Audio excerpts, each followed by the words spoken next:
ये हमारे पास एक एग्जांपल है कि अगर हमारे पास ये वही हमारा जो टॉपिक है चल रहा है distribution transformation of a distribution, ठीक है, तो उसका ही ये एग्जांपल 2 है। एग्जांपल 1 जो है प्ले लिस्ट में जाके आप पीछे से देख सकते हैं, इस वीडियो के पीछे ही वो वीडियो है, ठीक है। तो अब उसके बाद एग्जांपल 2 जो है वो हम सोल्व करेंगे। उसमें हमारे पास क्या है कि एफ एक्स की जो वैल्यू वो उन्होंने हमें ये दिया हुआ है 1/3, ठीक है, और यहाँ पर उसकी जो लिमिट है -1 से 2 तक दी हुई है। क्या सबसे पहले आप देखेंगे, लास्ट टाइम भी मैंने यही बात आपको बताई थी कि जब हमारे पास लिमिट इस तरह हो -1 से 2 की फॉर्म में हो तो हम क्या करेंगे कि उस लिमिट को किस तरह ब्रेक करेंगे, -1 से 1 तक और फिर 1 से 2 तक, मतलब जो नंबर यहाँ पर होता है उसी के पॉजिटिव तक और फिर उसके बाद आगे उससे। तो उसके लिए हमने क्या किया कि यहाँ पर देखिए हमने लिमिट को ब्रेक किया, लिमिट को ब्रेक किया कि -1 से 1 तक, ये देखिए -1 से 1 तक और फिर उसके बाद 1 से लेके 2 तक। सबसे पहला हमने काम कर लिया।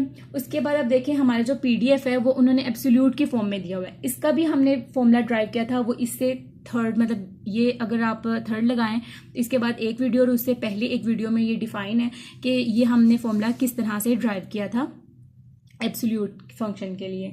तो ये फॉर्मूला हमने जस्ट सिंपल लिख दिया कि एफ एक्स जो हमारे पास एफ वाई है प्लस एफ माइनस वाई, ठीक है। अब यहाँ पर देखें कि हमारे पास जो था एफ एक्स जो था वो हमारे पास 1/3 था, ठीक है। तो हम क्या करेंगे कि एक्स की जगह अगर वाई रिप्लेस करते हैं, फंक्शन हमारा कॉन्स्टेंट है तो कॉन्स्टेंट ही रहेगा। अगर यहाँ पर एक्स होता तो उसकी जगह हम वाई लिख देते, तो अब यहाँ पर एक्स है ही नहीं तो वाई हम लिखेंगे ही नहीं, तो एफ वाई जो आ गया वो ये आ गया। अब ये नेगेटिव फंक्शन के लिए भी एग्जिस्ट कर रहा है क्योंकि इसकी रेंज में -1 से 1 तक है, तो इसलिए इसके माइनस जब हमने पुट किया तो भी हमारे पास 1/3 आ गया। अब इसको फॉर्मूले में जब पुट किया तो अब देखिए हमारे पास क्या फॉर्मूला बनता है, वो हमारे पास ये बनता है कि 1/3 + 1/3 = 2/3। ये हमारे पास जो है प्रोबेबिलिटी डिस्ट्रीब्यूशन फंक्शन आ गया, पीडीएफ जिसको शॉर्ट फॉर्म में पढ़ते हैं। और इसकी जो रेंज है वो हमने किस तरह से फाइंड किया है कि हमारे पास देखिए फंक्शन हमारे पास ये है, ठीक है, पीडीएफ जो है वो ये। अब यहाँ पर देखिए हमने क्या किया कि सबसे पहले हमने एक्स की जगह अपनी लिमिट जो हमारी गिवन लिमिट थी -1 से 1 तक हमने वो पुट की। अगर हम -1 भी करें तो वो एब्सोल्यूट की वजह से पॉजिटिव हो जाएगा, अगर हम +1 पुट करें तो वो भी पॉजिटिव हो जाएगा। तो हमारी जो रेंज होगी वो क्या होगी कि 0 से 1 तक होगी, तो वो हमने जस्ट इधर लिख दिया। अब यहाँ पर हमने लिमिट को अपनी को ब्रेक किया था, -1 से 1 तक गए हैं, अब 1 से 2 तक जाएंगे। तो 1 से 2 तक जब हम गए तो उसके लिए हमारे पास जो फॉर्मूला है वो सेम ही है। अब देखिए यहाँ पर ये जो लिमिट है वो सिर्फ पॉजिटिव के लिए एग्जिस्ट कर रही है, नेगेटिव एग्जिस्ट नहीं कर रही। तो अब क्या करेंगे कि हमारे पास जो फंक्शन ऑफ y आ जाएगा वो 1/3 और जो हमारे पास नेगेटिव फंक्शन है वो एग्जिस्ट ही नहीं कर रहा है, इसलिए हम इसको 0 लिख देंगे।